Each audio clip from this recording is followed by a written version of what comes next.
Does it even matter who our governor is? I've been hearing some folks lately who are not all that interested in the runoff for the Oklahoma governor's race that's on Tuesday with us August 25th. And so I wanted to talk a little bit about what the governor's actually responsible for and what they're in charge of. So you might get a sense of why it matters to pick between the candidates and how important that is. First of all, I think people are pretty aware that the governor ends up as our primary spokesperson. So they get called on all the time to comment on the state, to comment nationally, and to be an active voice for Oklahomans. So certainly that's an important function, but that's just part of their job. We have a National Guard. The governor in Oklahoma appoints the top leader of that military. Officially, the governor is the boss of the military unless the federal government calls them up. But this is a really important, heavy duty that our governor has. They are in charge of law enforcement. So making sure that our laws are executed is part of their job.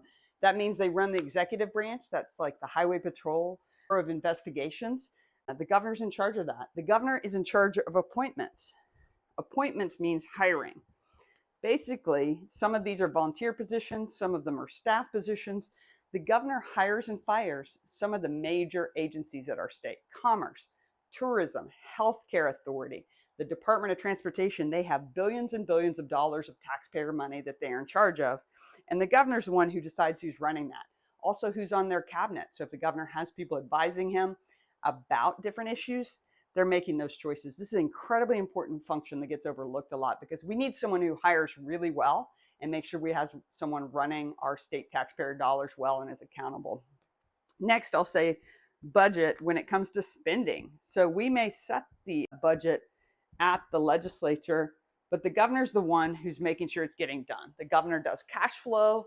The governor's making big decisions about policy and those requests from the agencies. The governor's the one who's overseeing all that, making sure that's getting done. His staff are who run that part of it. Incredibly important.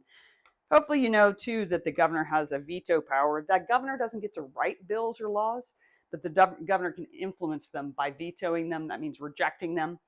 Legislature can still pass it with 2/3, but the governor gets a lot of say in that and gets to be part of that negotiation. This is just some of the major functions that the governor has. So think about these when you're looking at who you might hire. Who would you trust to run our law enforcement? Trust with our money. I would strongly recommend you look at that, and I hope you show up on Tuesday. Republicans get to vote in that governor's primary. Democrats have a primary in the U.S. Senate. Independents and libertarians can vote on state questions. So everyone has something on their ballot on the 25th. Get out there.